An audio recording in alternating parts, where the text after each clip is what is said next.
सतां दर्शने भवत्तनूनाम्।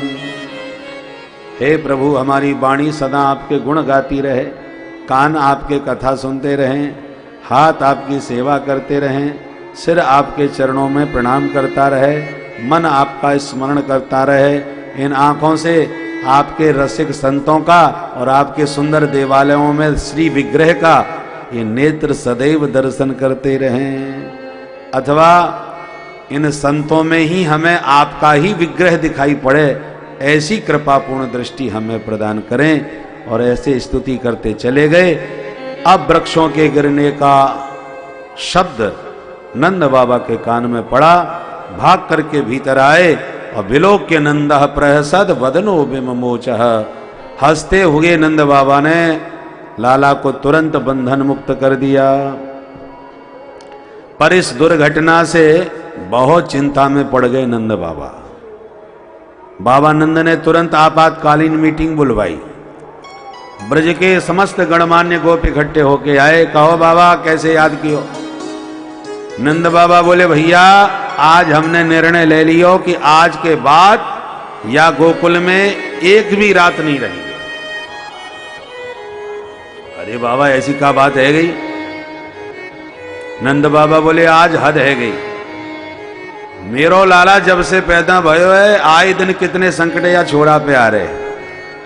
पूतना लेके भाग गई, अपने आप गिर के मर गई। गाड़ी टूट के या के छोरा के ऊपर गिरी, पतो ना चलो कैसे गिरी। तूफान में उड़ गयो, बाल बाल बच गयो। पर आज तो गजब है गयो। हमारे बाप दादा के जमाने के कितने पुराने वृक्ष हैं जो हमारे घर के आंगन में खड़े हैं, और आज दोनों वृक्ष एक साथ टूट के छोरा के ऊपर गिर गए। मेरो लाला भगवान जाने कैसे उन दोनों के बीच में आ गया, उसको बच गयो, अन्यथा न जाने कैसो अनिष्ट अनर्थ है जातो। नारायण की कृपा से छोरा बचो है आज, इसलिए हमने निर्णय लिया है कि अब हमें यहां रहना ही ना है, कहीं और चल के बसेंगे। है सके कि बाहर जावे थे ये संकट छोरा के टल जाए। अरे बाबा, तो फिर बाहर जाओगे कहां? नंद बाबा बोले, इसलिए तो तुम सबन को बुलायो है कि बताओ कोई बढ़िया सही जगह हो, कोई अच्छो स्थान। तो उपनंद खड़े हो गए। भैया, एक स्थान हम अच्छी तरह जाने, बड़ो सुंदर है। कौन सो? बोले, वनम वृंदावनम नाम पसव्यम नवकाननम गोप गोपी गवां सेव्यम पुण्याद्री तृणवीरुधम। बाबा, अपने ब्रज में बहुत सारे वन हैं। वृंदावन, निधि वन, बेल वन, काम वन, ताल वन, मधुवन, भांडीर वन, अनेक वनों से विभूषित ब्रजमंडल है। परंतु सर्वोत्तम, सबसे बढ़िया वन हमें एक ही लगे, वाको नाम है वृंदावन। वृंदावन मतलब वृंदाया तुलस्या वनम वृंदावनम, जो तुलसी का वन है। तुलसी का मतलब तुना विष्णुना लसती शोभती ति तुलसी, जो श्री हरि के चरणों में, श्री अंग में सदा शोभायमान रहती है, उसका नाम तुलसी। गोविंद चरण प्रिय तुलसी है मरूपांच रत्न रूपांच मंजरी भव मोक्ष प्रदाम तुभ्यम अर्पयामि हरिप्रिया। हरिप्रिया हैं, ठाकुर जी को इनसे अत्यंत प्रेम है। बोलो राधे राधे। राधे राधे। दुनिया हरि की दीवानी और हरि तुलसी के दीवाने। तुलसी का चरित्र आपको मालूम होगा। ये वृंदा थी, जालंधर नाम के राक्षस की पत्नी। जालंधर राक्षस बड़ा खतरनाक, इतना खतरनाक था कि इसके डर से भोले बाबा भी परेशान। सारी दुनिया में इसने तहलका मचा दिया। ब्रह्मादिक देवता त्रस्त हो गए।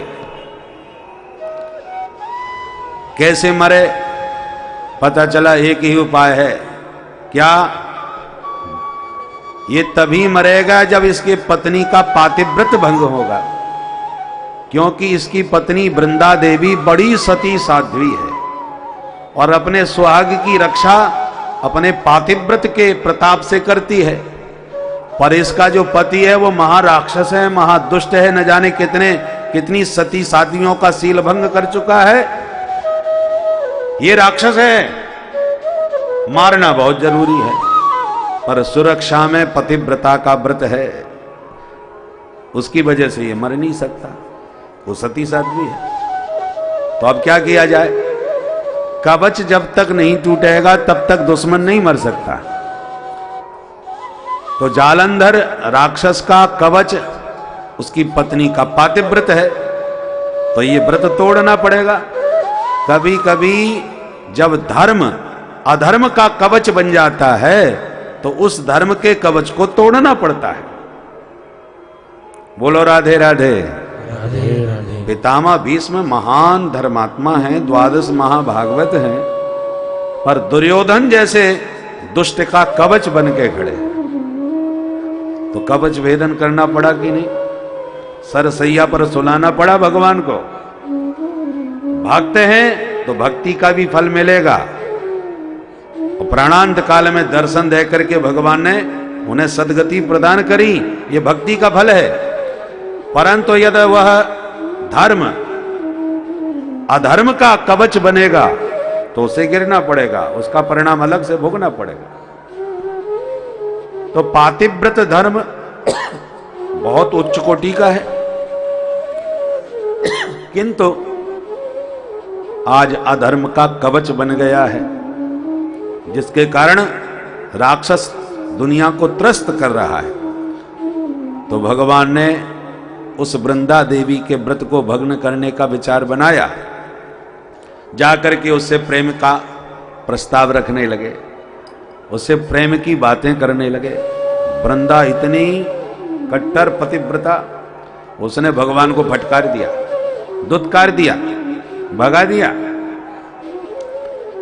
भगवान ने अपनी त्रिभुवन मोहिनी रूप माधुरी का खूब जादू चलाया, पर पतिव्रता पर कोई प्रभाव नहीं चल पाया। भगवान बोले, भाई ये तो बड़ी अद्भुत पतिव्रता है, अब क्या करें? प्रेम से बात नहीं बन रही, प्रेम तो बहुत किए। तो अब भगवान ने छल का प्रयोग किया और स्वयं ही उसके पति का रूप बना के पहुंच गए। छल कर तारे तारे सुता सुब्रत, प्रभु सुर कारज कीन। छल। और जब जालंधर बन करके पहुंचे तो वो तो अपना पति समझ रही थी, उसने स्वीकार किया। और जैसे ही पति समझ के प्रभु को स्वीकार किया कि उसका व्रत भंग हो गया और उधर युद्ध छिड़ा था, व्रत टूटते ही उसका पति मारा गया। उसका जब शरीर आकर के वहां गिरा आंगन में, तब उसे पता चला कि मेरे साथ बहुत बड़ा छल हुआ है। मेरा पति, तुम कौन हो? फिर भगवान प्रकट हो गए।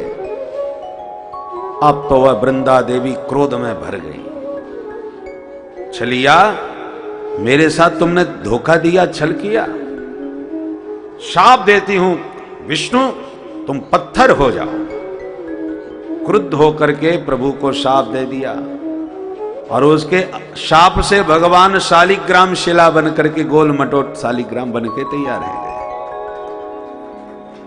पर धन्य है भगवान का प्रेम, प्रीति की रीत रंगीलो ही जाने। प्रेम करना कोई प्रभु से सीखे। प्रेम तब सफल हो सकता है कि जिसे तुम चाहो वो भी तुम्हें चाहे। तुम प्रेम करो तो वो भी प्रेम करे, तब तो आगे प्रेम बढ़े।